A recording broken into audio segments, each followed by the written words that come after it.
નમસ્કાર, પ્રણામ મિત્રો, જય માતાજી, જય શ્રી કૃષ્ણ. મિત્રો, આજની વાત સમજવા જેવી બનવાની છે, તો તમને નમ્ર વિનંતી છે કે છેલ્લે સુધી સાંભળવા અને એક લાઈક કરી દેજો. તો ચાલો શરૂ કરીએ આજની વાત. અત્યારે ગામો ગામ પાણીની વ્યવસ્થા થઈ ગઈ છે.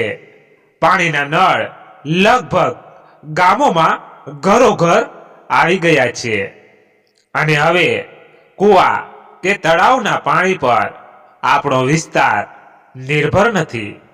પણ એક એવો સમય પણ હતો કે એ સમયમાં ઉનાળો બેસે એટલે લોકો અને પશુ પાણી માટે વળખા મારતા. ગામની આજુબાજુ કોઈ તળાવ હોય કે કોઈ કૂવો, ત્યાં પાણી મળતું અને એ પણ નહિવત પ્રમાણમાં. એવા સમયની આ ઘટના છે.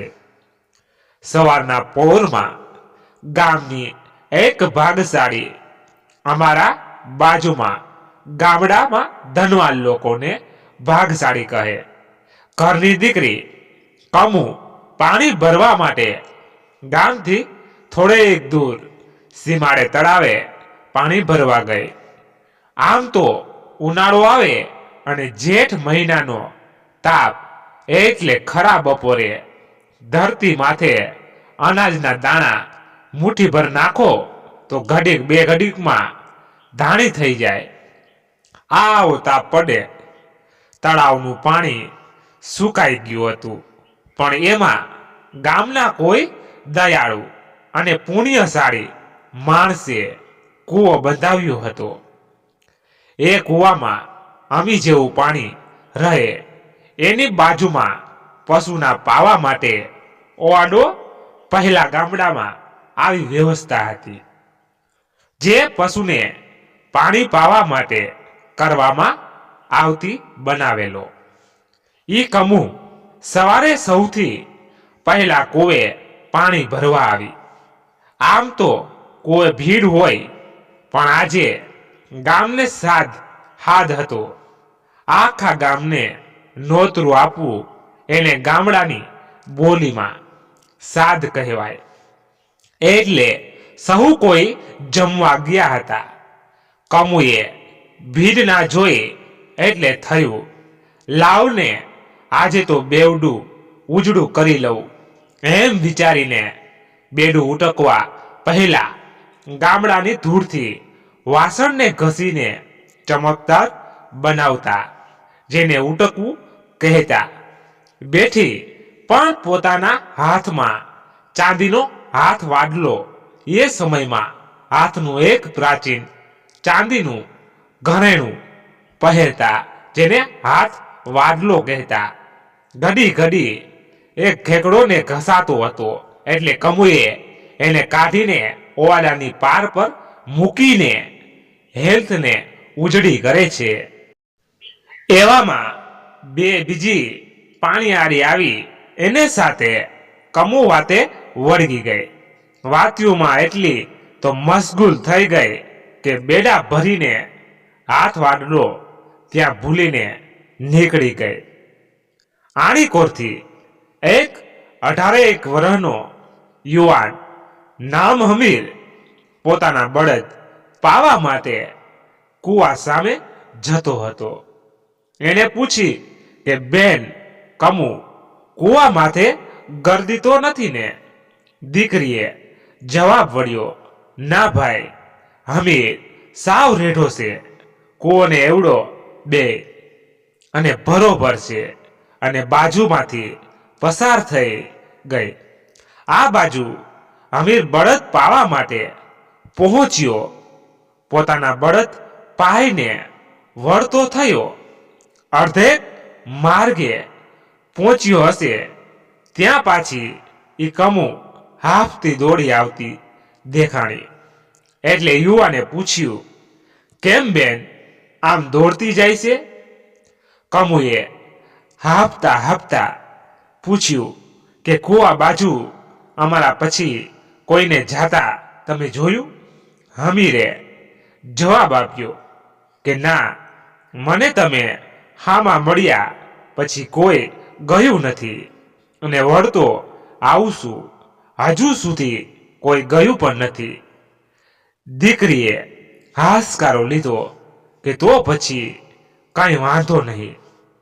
હમીરે પૂછ્યું કે પણ થયું છે શું એ તો કે બેન. ભાઈ મારો હાથ વાડલો હું ઓરડાની પાળી માથે ભૂલી ગઈ હતી આ હેલ્થ ઉટકવાની જફામાં. હું ઘરે પહોંચીને મને યાદ આવ્યું એટલે દોડતી આવું છું. તમે હાથ વાડલો જોયો? યુવાને માથું ધૂણાવીને કહ્યું, ના બેન, મેં નથી જોયો. કમુએ કહ્યું કે હશે તમે ઉતાવળમાં હસો એટલે નહીં દેખાણો હોય.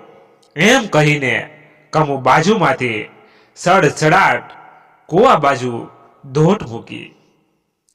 ત્યાં જઈને જોયું તો હાથ વાડલો નહીં. આજુબાજુમાં બહુ જોયું પણ કંઈ દેખાણું નહીં. આખરે થાકીને ઘરે આવી ને પોતાના બાપને આખી હકીકત કીધી. એના બાપે કહ્યું કે તારા પછી હમીર સિવાય કોઈ ઈ બાજુ ના ગયું હોય તો હાથ વાડલો તો એ છોકરે જ લીધો. હાલ્ય એની ઘરે જઈએ. કમુના બાપ ગામ મુખી અને પાછા જમીનદાર મોભાદાર માણસ એટલે એણે પોતાની હારીએ બીજા 4-5 લોકોને લીધા અને પહોંચ્યા એ હમીરને ઘરે. ગરથાની વચ્ચો વચ ઝૂંપડી છે. બાજુમાં સેગતરા ખેતરમાં થતી એક વનસ્પતિ જે બહુ પાવન ગણાય છે અને મોજાડીથી ઓથ છાયા માટે બનાવેલો અને ઓથમાં બેઠા બેઠા એક વડીલ દાભડા દર્ભની દોયાડી દોરી વાટે છે. દોરી વણવી અને એ યુવાન ઝૂંપડામાંથી વાસીડું સફાઈ કામ વાળે છે. કારણ કે બાળપણથી એ હમીર માથેથી માની છત્રછાયા ઉપરવાળે ઝૂંટવી લીધી હતી. પણ બાપે મા અને બાપ એમ બેયના જવાબદારી પોતે ઉપાડીને સંસ્કારોમાં ઘડતર કર્યું છે. ઘરમાં એક મોટી બહેન હતી જે સાસરે જતી રહી. બસ ઘરમાં બાપ દીકરો બે જ છે. જાજી સંપત્તિ નથી પણ જેટલું છે એટલામાં સુખ ચેનથી જીવન વિતાવી રહ્યા છે. એવામાં ગામના મુખી અને ગામના માણસો સાથે લોકોનું ટોળું ઘરના ઝાપામાં દાખલ થયું. દીકરાનો બાપ ઊભો થઈ ગયો અને હાથમાં કામ હતું એ મૂકીને એ ગામ લોકો સામે આવકારા હડી દોડવું કાઢી.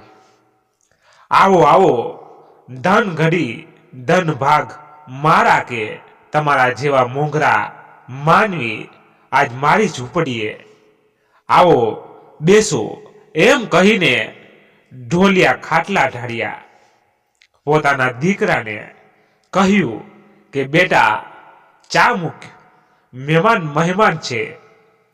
અને દીકરો ઝૂંપડીના પાણીયારેથી પાણીના કળસિયા પાણી પીવાનો લોટો ભરીને આવેલ ભાઈઓને પાણી આપ્યું અને પોતે ચા મૂકવા જવા જાય ત્યાં ગામ મુખીએ હાકલ કરી, ઊભો રે બેટા, અમે ચા ફરી કોઈક વાર પી લેશું, પણ એક વાત તને પૂછવી છે.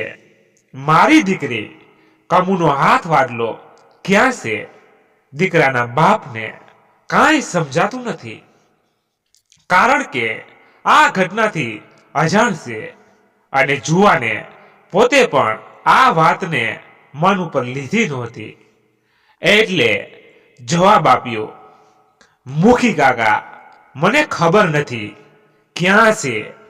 મુખી બોલ્યા, જો દીકરા, તારા સિવાય કોઈ ઈ વખતે તેણી કોર એ બાજુ ગયું નથી, એટલે અમને એમ છે કે તે લીધો હોય તો આપી દે. જુવાને કહ્યું, ના મુખી કાકા, મેં નથી લીધો.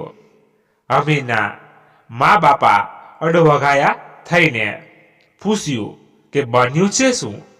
અમીર આખી ઘટના સમજાવી, પણ એમાં વચ્ચે ગામના એક વડીલ બોલ્યા કે હમ સોગંદ ખાઈને કહી દે કે તન નથી લીધો. જુવાન બોલ્યો, તમે કહો એના હમ ખાઓ. ત્યાં તો હમીરનો બાપ બોલ્યા કે બેટા, મારા હમ ખાઈને કહી દે તે નથી લીધો. એટલે વાત પૂરી. દીકરા બાપની સામે જોઈને કહ્યું કે મારા બાપના હમ મેં નથી લીધો. બસ ગામના વડીલોને ભરોસો આવી ગયો. આ વાતને યુવાનના હૈયામાં ખટાક્યા કરે કે ખરેખર મારા બાપને પણ મારા ઉપર વિશ્વાસ ના આવ્યો. મને હમ ખાવાનું કહ્યું. યુવાનને પોતાના હૈયામાં ગઠમથલ હાલ્યા કરે છે. એવામાં રાત પડી ગઈ. ઊંઘી ગયા, પણ એ ગરીબ યુવાન ને રાતે વહમી લાગતી હોય એમ પડખા ફેરવે છે. એમાં ને એમાં સવાર પડવા આવી, પણ આજની સવાર એના માટે આવડો મોટો અંધકાર લઈને આવશે એનાથી અજાણ. અમીર સવારે ઉઠીને રોજની જેમ દાંતણ કાઢ્યું ને પછી ચા બનાવી અને કળશિયા ભરી એક હાથમાં તળાહી લઈને પોતાના બાપ જ્યાં સૂતા હતા ત્યાં પહોંચ્યો. પણ દસ્ય જોઈને થંભી ગયો. જાણે માથે આભ તૂટી પડ્યું હોય એવો ધ્રાસકો લાગ્યો. આંસુ એના બાપના મોઢે ફીણ આવી ગયા હતા અને બેભાન અવસ્થામાં પડ્યા હતા. હમીરના મોઢેથી ચીસ નીકળી ગઈ. અરે રે, મારા બાપને કંઈક થઈ ગયું. આજુબાજુમાંથી પડોશી દોડીને આવ્યા અને હમીરના બાપને ઉઠાડવાની કોશિશ કરે છે, પણ કંઈ કારી લાગતી નથી. એમાંથી જાણકાર વ્યક્તિ બોલ્યા કે મોઢે ફીણ જોતા એવું લાગે છે કે તારા બાપને એરું આભળી ગયું છે. તપાસ કરતા પગમાં એરુનો દંશ દેખાણો. આજુબાજુમાં નજર કરતા ઓથના સેગતરામાં કાળોતરું નાગ દેખાણો. લોકોએ તારણ કાઢ્યું કે નક્કી આ કાળોતરો ડસી ગયો, હવે કઈ ના થાય. ત્યાં તો ગામમાંથી વેદને બોલાવી લાવ્યો. વેદ નાડી હાથમાં લઈને નિશાસો નાખ્યો અને કહ્યું કે દિલ શરીર આખું લીલું થઈ ગયું છે અને હવે આ કાયામાં ચેતના નથી રહી. ગામમાં વાત વાયુ વેગે પસરી ગઈ. હમીરના બાપને કાળોતરો ભરખી ગયો. આખા ગામમાં બસ એક જ વાત થવા લાગી કે હમીરે ગઈકાલે હાથ વાડલો ચોર્યો હતો અને એના બાપના ખોટા હમ ખાધા, એટલે એના બાપે જીવ ખોયો. હમીરના માથે જાણે દુઃખના ડુંગર ઢળી પડ્યા. આખું ગામ આજે હમીરના બાપની અંતિમ યાત્રામાં જોડાવા માટે ઉમટી પડ્યું. હમીરને સહુ કોઈ ધિક્કારે છે કે ચાંદીના દાગીના ઘરેણા માટે કપાતા દીકરે બાપ ખોયો, પણ હમીરની વેદના કોઈ નથી જાણતું. બસ સહુ કોઈ હમીર પર આરોપ લગાવે છે. હમીર આજે આઘાતમાં એટલો ડૂબી ગયો છે કે કોઈને ઉત્તર આપી શકવાની દશામાં નથી. કારણ કે પરમાત્મા અને પરિસ્થિતિ બંને જાણે આજે એની સામે કોઈ ત્રાગા નાટક કરતા હોય. જગતના જોકમાં નિરાધાર થઈને વિલાપ કરે છે, હે દીનાનાથ, મેં ભૂંડું ખરાબ શું કર્યું છે? મેં શું પાપ કર્યું છે? મારા માથે આવા દુઃખ નાખે છે. તે ઘોડિયામાંથી મારી માને મારી પાસેથી છીનવી લીધી. મારું બાળપણનું હેત લૂંટી લીધું. આજે મારો બાપ તે મારે પાસેથી ઝૂંટવી લીધો અને એની આડ આક્ષેપ પણ મારા માથે લગાવી. મારા જીવનમાં મારા બાપના મોતની કાળી ઢીલી લગાવી ને મને ક્યાંય નો રહેવા ના દીધો. અમીનના હૈયેથી નીકળતા વેદના આહુડા જાણે ઠાકરની પથ્થરની મૂર્તિના કાનને અથડાઈને પાછા આવતા હતા. પોક મૂકીને રડવાની હામ શક્તિ ખોઈ બેઠેલો હમીએ કઈ સૂઝતું નથી. અમુક લોકો અંદરો અંદર વાતો કરે છે કે આવા અભાગ્યા ને તો નનામીનો કાંધિયો પણ ના થવા દેવાય. ચાંદીની લાઈમાં બાપને ભરખી ગયો. ડાહ્યા માણસો એ કહ્યું કે કોઈનું મોત ના બગડે એનું જોવો. હમીર ગમે તેવો હોય પણ હમીરનો બાપ તો પ્રમાણિક માણસ હતો. એના ગુણને જુઓ અને એના ખડામાં બારમું થઈ જાય ત્યાં સુધી કોઈ કશું જ નહીં કહે. અંતિમ ક્રિયા થઈ. લોકો પાણી ઢોળાવી. ગામડામાં એક પ્રથા છે ને હાલતા થયા સાંજ પડી. સહુ કોઈ પોતાના ઘરે જતા રહ્યા. હમીરને આજ ઘર બેકાર ભયંકર લાગે છે. એક વાર તો એવો વિચાર પણ આવ્યો કે પોતે પણ આખું આયુષ્ય ટૂંકાવી બાપનો હથુવારો સથુવારો કરીને આ દુનિયા છોડી દે. પણ બાપમાં સંસ્કારો એ રોક્યો કે તું આત્મહત્યા કરીશ તો તારા માથે જે આડશે એ પાકી સાબિત થઈ જશે કે હવે મોઢું બતાડે એવો ના રહ્યો. એટલે જીવ આપ્યો. હમીરના મનમાં આવા વિચારોના વાવેડિયા તુફાન ઊભા થયા કરે છે. પણ કરવું શું? પણ અચાનક એની બેન યાદ આવી. અને બેન યાદ આવી એટલે અહીંયામાં અત્યાર સુધી જે વેદનાનો ભરાવો થઈ રહ્યો હતો તે વેદના રુદન અને ચોધાર આહુડે થઈને નીકળ્યો. કારણ કે બહેનને નાનેથી મોટો કર્યો હતો. બહેન એની એક એક વાત જાણતી હતી.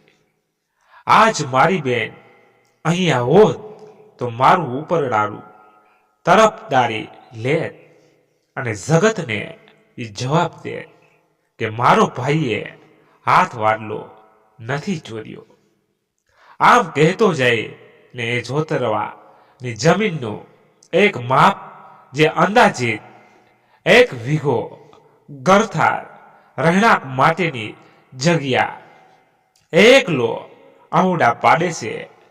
પોતાના બળદ અને ગાયું જાણે કે હમીરની વેદના જાણતા હોય એમ આજે એક તણખલું મોઢામાં નથી નાખતા. હમીરની સામું તાકીને ઊભા છે. જાણે એમ કહેતા હોય કે હમીર જો આમ મૂંગા પશુને હરિએ વાચા આપી હોય તો જગતના ચોક વચ્ચે કહી દે કે અમારો હમીર નિર્દોષ છે. આખા ગરથાના હમીરને બીજા એના પહુડા પશુ સિવાય કોઈ નહીં. હમીર જાણે કે ઘાયલ હોય એમ પોતાના બળદની પાસે ગયો. ગમાણ પશુને ઘાસચારો નીરવા માટે ગામડામાં બનાવે છે. બેસીને રડ્યા કરે છે. આજે રાત પણ જાણે થંભી થંભીને જતી હોય એમ સમય પસાર નથી થતો. હમીર રોઈ રોઈને ભાન ગુમાવીને ગમાણમાં ઢળી પડ્યો અને બળદ પણ જાણે કે પોતાના ભાઈને હેત કરે એમ બાજુમાં ઊભા થઈ ગયા. કોણ હતું હમીરને જગાડવા વાળું? રાત ક્યારે નીકળી ગઈ ખબરમાં પડી.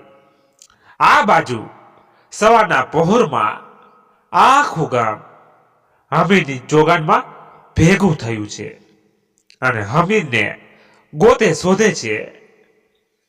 પણ કોઈને ગમાણમાં જોવાનું સૂઝતું નથી. બધા આઘાતમાં છે કે બધાએ હમીરને કહેવાના વેણ કર્યા છે. ક્યાંક હમીરે કૂવો ખાડ્યો તો નથી કર્યો ને આત્મહત્યાને ગામડાની બોલીમાં આવું કહે છે. તો ગામ માથે મોટું પાપનું પોટલું બંધાઈ જશે. ત્યાં કોઈની નજર ગમાણ પર પડી તો હમીર ઓગા પશુ ઘાસ ખાઈને વધારે એને ઓગટ અથવા ઓગા કહેવાય. એમાં બેભાન અવસ્થામાં સૂતો છે. ગામના લોકો દોડીને હમીરને ઉચકી લીધો અને ખાટલે સુવડાવ્યો. ગામના લોકોની આંખમાં આજે પસ્તાવો જોઈ શકાતો હતો. વેદને બોલાવ્યા. વેદ આવીને પાણી છાટ્યું. હમીરની આંખ ખુલી પણ આંસુ આખું ગામ એની ઘરે. હમીર રડતા સ્વરે બોલ્યો, મેં મારા બાપને નથી માર્યો, મેં હાથ વાડલો નથી ચોર્યો. તમે મને સૂડીએ ચડાવી દો, ફાંસી આપી દો, એ મને મંજૂર છે, પણ મારા માથે આવો આડ ના નાખો. કરગરતો જાય છે. લોકો બધાની શબ્દ છે. કોઈની જીભ ઉછળતી નથી કે હમીરની માફી માંગી શકે.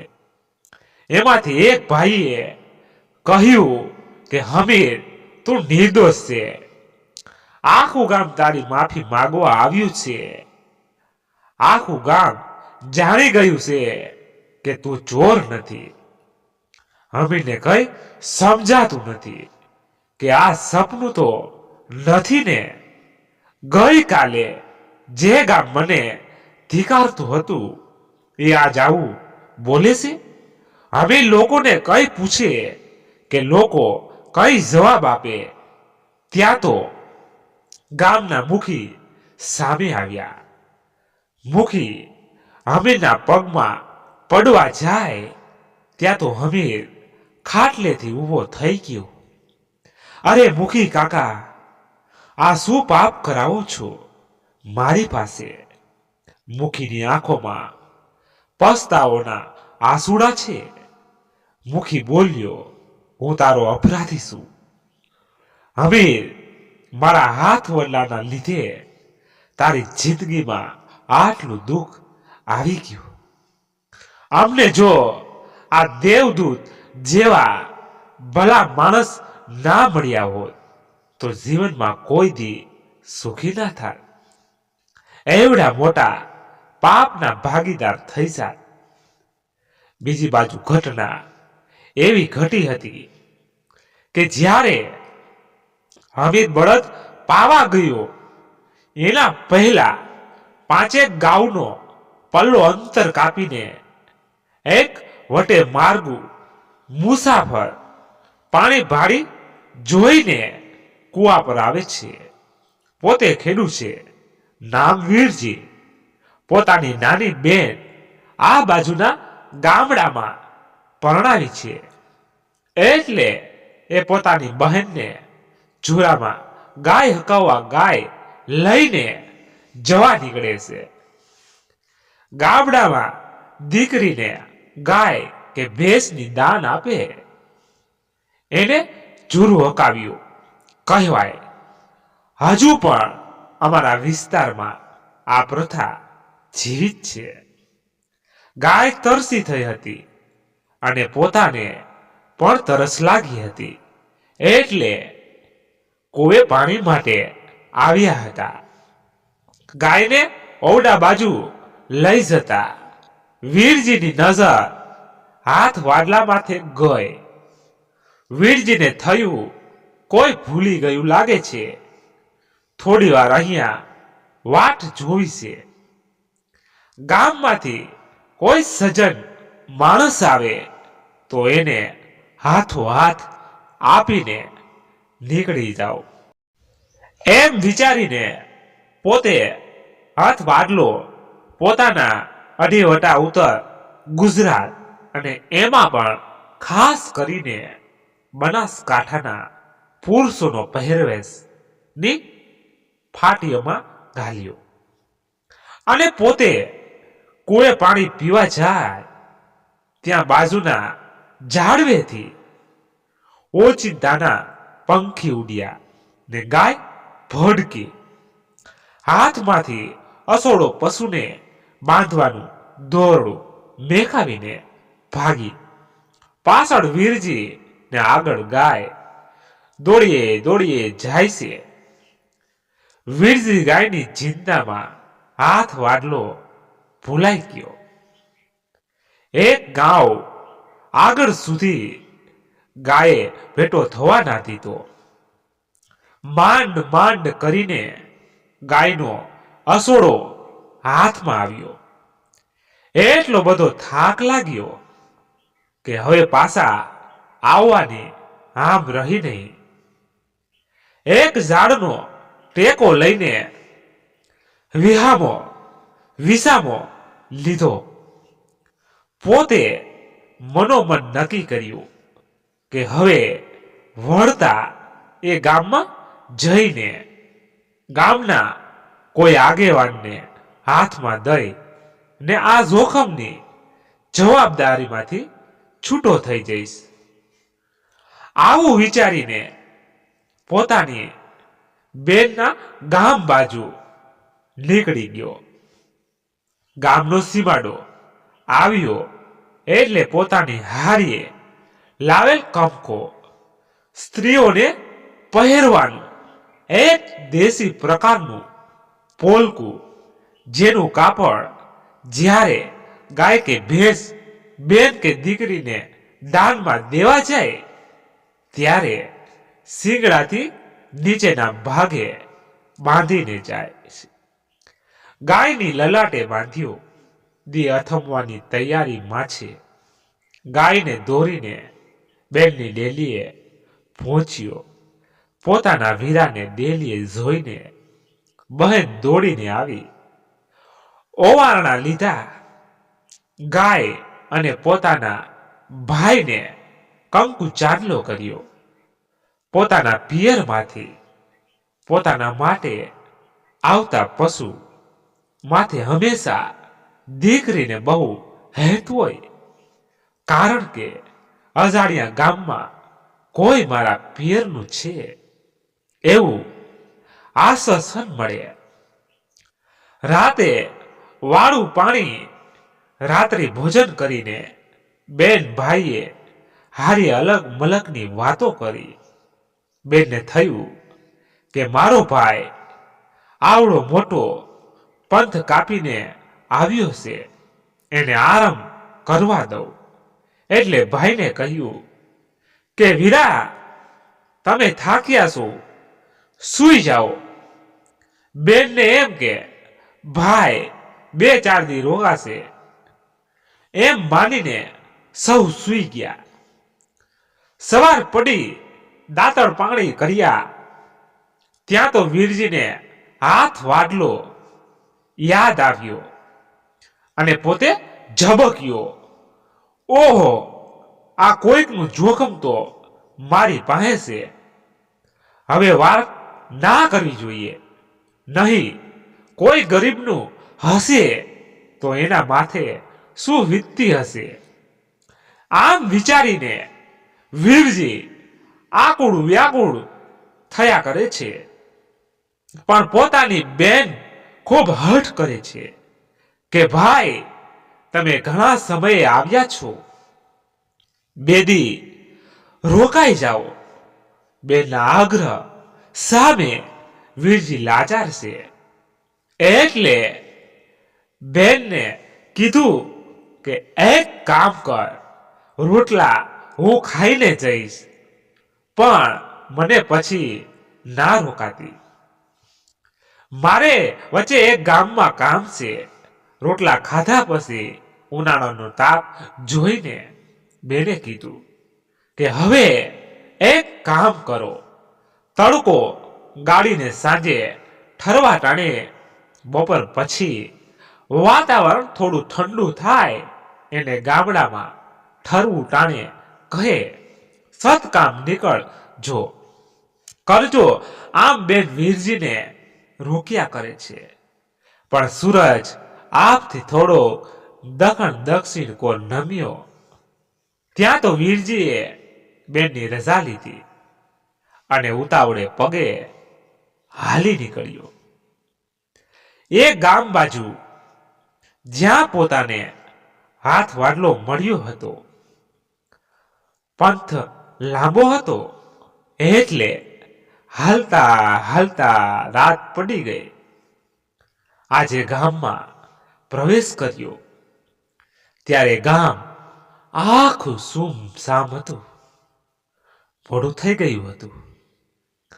આવા ટાણે કોને ત્યાં જવું એમ વિચારીને ગામના રામ મંદિરના ઓટલા માથે બેઠા. પણ હાલીને થાક બહુ લાગ્યો હતો.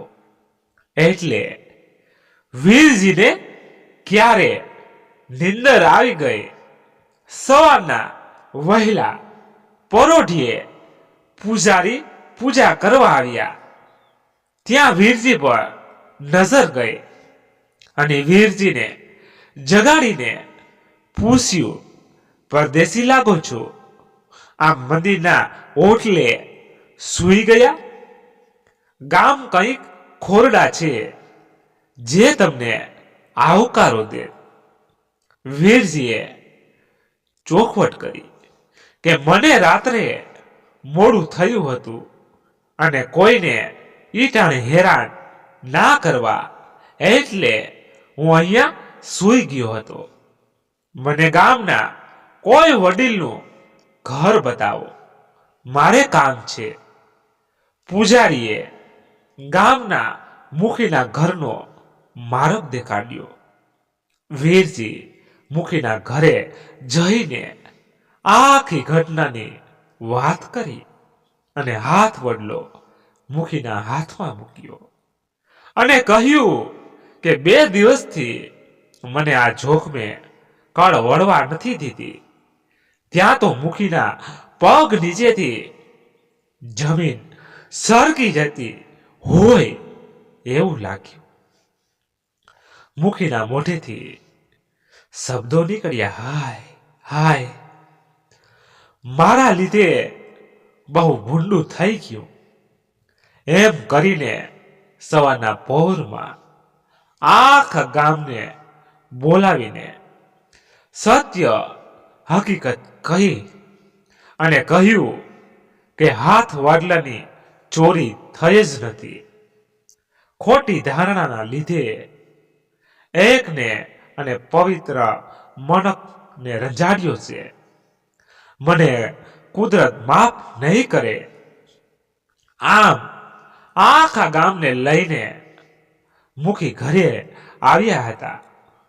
પણ અત્યાર સુધી જે પીડાથી હમીર પીડાતો હતો એ પીડા જાણે આખા ગામને થતી હોય એમ હમીર સામે સૌ દયા અને માનના ભાવથી જોવા લાગ્યા. ગામના વડીલોએ કહ્યું કે તારા બાપને પાછો સજીવન કરવાની તેવડ તો કોઈનામાં નથી, પણ ગામ તારા દુઃખમાં દુઃખી છે. આખું ગામ તારી માફી માગે છે. એવામાં તો હમીરની બહેન ગામ જાફેથી રુદન કરતી ને મરસિયા લેતી આવે છે. અમીરને પોતાને બાળપણમાં લાલન પાલન કરનાર આવી અંદરનું અત્યાર સુધી જે રુદન હૈયામાં હતું એ બહાર નીકળ્યું. બેન ભાઈ એકબીજાને ભેટીને બહુ રડ્યા. આખું ગામ હિબકે ભરાણું. હમીરને હામ દેવા વાળી એની બહેન આવી ગઈ. ગામના લોકોએ બેન ભાઈને સાંત્વના આપી, છાના રાખ્યા અને ગામના બધા જ લોકોએ ભેળા થઈને હમીરના બાપનું ટાણું 13મું કર્યું. આ વાર્તા એક વડીલ પાસેથી સાંભળી હતી. એ વડીલનું નામ મને બરોબર યાદ નથી, પણ ટોભા ગામના વતની છે. મારા બાપુજી અને એ બંને ખાસ મિત્ર હતા. અમારે ઘરે મહેમાન થાય ત્યારે એમના મોઢેથી સાંભળી હતી. આ વાર્તામાં પાત્રો કાલ્પનિક છે, પણ જે ઘટના ઘટી છે તે સાચી છે. બીજું કે આવી વાર્તા લખી મને એક અલગ પ્રકારનો આનંદ આવે છે, માટે લખું છું. એમાં હું અમુક જૂની પ્રથાઓ ટાંકું છું, અમુક જૂના શબ્દો લખું. ત્યારે કેટલાય યુવા મિત્રો કહે છે કે એમને ખરેખર ખબર નહોતી. આપ થકી જાણકારી મળી એટલે જ્ઞાનની વહેંચણી કરવાનો એક અનેરો આનંદ આવે છે. આવી વાર્તાઓ થકી આપણા સમાજના જૂના રિવાજો, જૂની ભાષા, એકબીજા પ્રત્યેની જવાબદારીઓ અને ખાસ તો જીવનમાં ભોગવેલી તકલીફો છતાં પણ પોતે ધૈર્યથી જીવન જીવતા આવા ઉત્તમ આદર્શો લોક જીવનમાં આવે અને નવી પેઢીને પ્રેરણા મળે, એ જ હેતુ છે. મિત્રો, તમને આજની વાત ગમી હોય તો લાઈક શેર કરી ચેનલને સબસ્ક્રાઇબ કરી લેજો. ધન્યવાદ.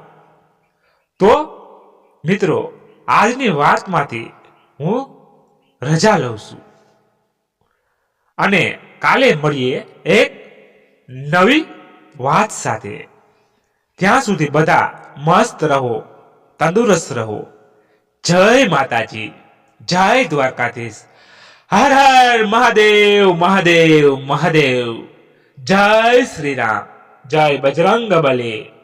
મિત્રો, આ વાર્તામાં અમારી કોઈ પણ જાતની કંઈ પણ ભૂલ હોય તો તમે કોમેન્ટ બોક્સમાં અવશ્ય જણાવી શકો છો, એટલે અમને પણ ખબર પડે.